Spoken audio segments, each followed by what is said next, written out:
imagine like a place where you feel at home, but you don't feel at home because the people you're with are your family, but they don't like you. They don't want you around.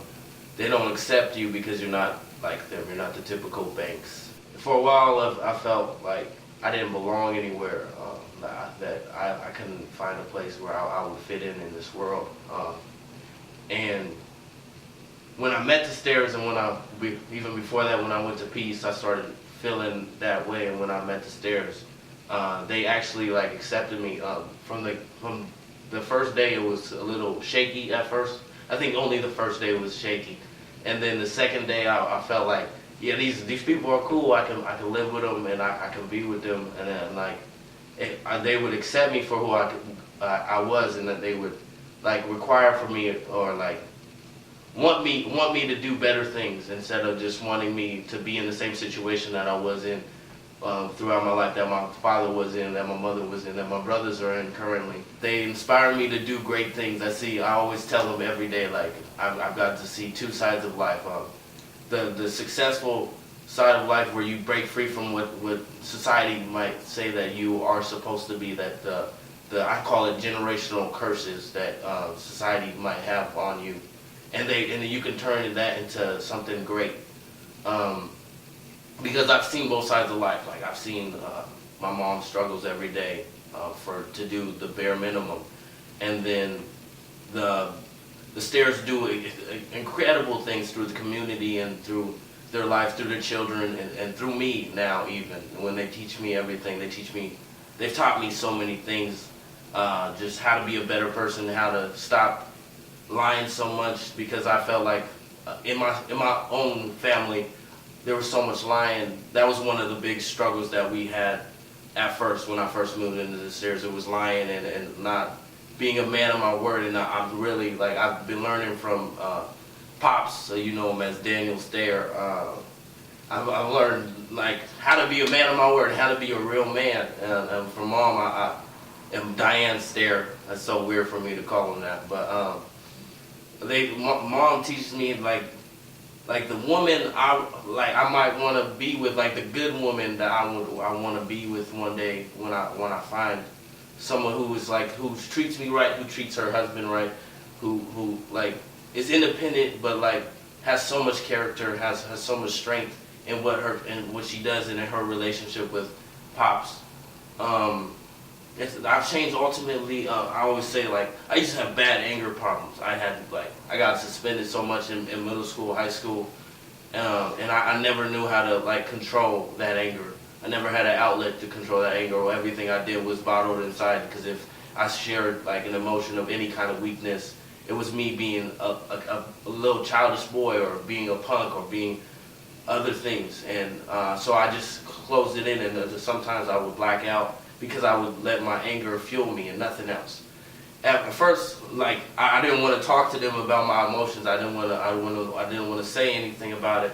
But like they didn't make me. It was just like always constantly asking me like, "How are you doing? How are you doing?" And at first, it was weird because no one asked me that. No one cared enough to say that. But once I started to like express myself more and more, I found an inner peace, because I didn't have to continue to like hold on to every emotion that I didn't want the world to display, because I didn't want to feel vulnerable. I just say, like, each and every day I grow as a man and as a person, and ultimately as a human being.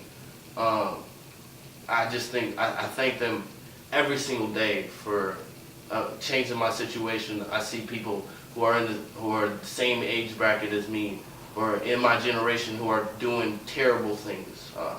Like I work with a guy who's in jail, and he's 19 just like me, and I think to myself, like, if I didn't meet the Stairs, and I didn't get into programs like this, that I could be in the same situation, hating the world, pretending like everyone's out to get me, instead of just seeing a way out of that situation. Why it's important for programs like this, and one of my biggest dreams in my life, when I want to see it happen at the end of my life, is people of all culture and background to succeed. And programs like this make sure that kids, no matter how old you are, 18 to 24 is the age demographic, but like they just want people to succeed, because this world's not perfect, but programs like this try to make it as good as possible. Like I question all the time, like why people are sitting in the same situation as they're in, and programs like this make question that too, and they want to help out. They want to make sure that you're not just Joe Smo anymore. You're Joe Smo who's trying to succeed with their life, trying to improve each and every day, trying to do something different, not trying to rely on your parents all the time. Because I know people who are 22, 23, 24, doing nothing, still at home, not really trying to succeed, not really trying to improve their lives, not trying to be a better person to make the world a better place. And it's important for programs like this. I wish there was programs like this in each and every city of the great country that we live in, but there's not. But like, it's just to help the little man become a big man eventually. Like, I feel like one day I'm gonna be something amazing. I know I am. And like, with the help of this program, it's made me rely not solely on myself, but like push myself as a man, push myself to do better things. Because like, I always tell myself that I want to progress each and every day, and sometimes I lack patience, and I feel like my generation lacks patience. But this program not only teaches me patience, but teaches me the know-how to achieve those things through patience and hard work and dedication. I don't know what else to say. Right, that's great. That's great. That was great. I think you should talk a little bit about yourself and what you hope to achieve with your life and what your goals are. What my goals are and what I hope to achieve in life. One day, I want to be something where I can make my little brothers and sister proud. I had a conversation with moms the other day, and my little brother said that he was proud of me. And my biggest goal in life is to break away from the situation that my father and mother are in. I don't want to wake up 20, 30 years from now and still being at this dead-end job, not doing anything, not being able to provide for my family, especially especially my kids. Like, I can't imagine my kid being in the same situation I am, or I wasn't when my parents were. And I want to one day be like the biggest marketing executive this world has probably ever seen. Like, and I don't want to just do that. I want to write books.